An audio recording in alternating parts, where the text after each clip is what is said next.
11 दिसंबर को 2 साल का कार्यकाल पूरा करने जा रही है और बिलासपुर में कांग्रेस जश्न मना रहे हैं और वहीं इसको लेकर भाजपा भी हमलावर है और पूरे प्रदेश में धरना प्रदर्शन करने का ऐलान किया है।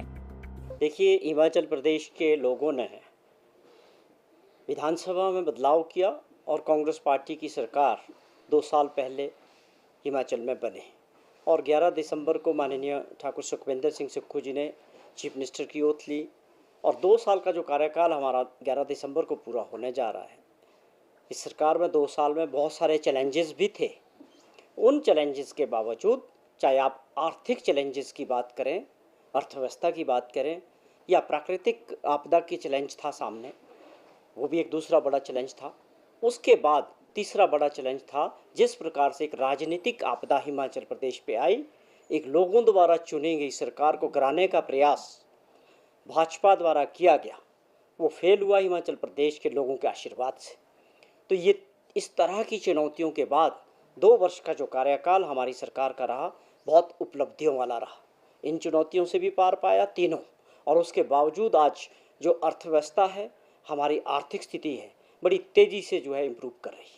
यह मैं समझता हूँ बहुत बड़ी ये जो चुनौती थी, खाली खजाने से प्रदेश को चलाना और विकास को आगे बढ़ाना, इसको लेके माननीय मुख्यमंत्री जी ने जो रोड मैप तैयार किया था, आज मैं समझता हूँ उसमें हमारे प्रदेश की जो पटरी पे गाड़ी चल रही है और तेज़ी से आगे दौड़ रही है। पहले वर्ष में 2200 करोड़ रुपए का एक्स्ट्रा रेवेन्यू जनरेट करके प्रदेश के विकास पे और उन लोगों के लिए योजनाएं बनाई जिनके बारे में कभी किसी ने नहीं सोचा।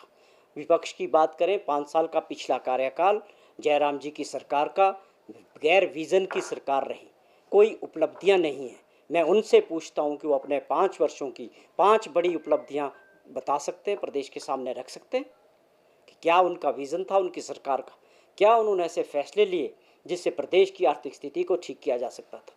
केवल जब चुनाव आया उससे पहले 900 ऐसे इंस्टीट्यूट्स खोलने की घोषणाएं और नोटिफिकेशन कर दी, जिसके लिए पैसे का कोई इंतज़ाम नहीं था, स्टाफ का कोई इंतज़ाम नहीं था, इंफ्रास्ट्रक्चर कहीं नहीं था। केवल मात्र इस सोच के साथ कि हम चुनाव में जाएंगे, बहुत सारी घोषणाएं करेंगे। उनको ये तो शायद कुछ ज्ञात था कि अब सरकार रिपीट नहीं होगी और ये सारी चीज़ें अगली सरकार पे चली जाएंगी। अगर उन सारी घोषणाओं को जो उनने बिल्कुल गलत तरीके से और केवल राजनीतिक दृष्टि से और वोट की दृष्टि से की थी, हमारी सरकार आगे बढ़ाती तो तकरीबन 5000 करोड़ रुपए का एडिशनल खर्चा राज्य सरकार पे पड़ता। हमारी सरकार ने उसको डिनोटिफाई किया, लेकिन जहाँ पर ज़रूरी थे विकास की दृष्टि से लोगों ने जहाँ पर दोबारा मांग की, उनमें से कई चीज़ों को दोबारा नोटिफाई भी लोगों की आवश्यकता के हिसाब से किए गए।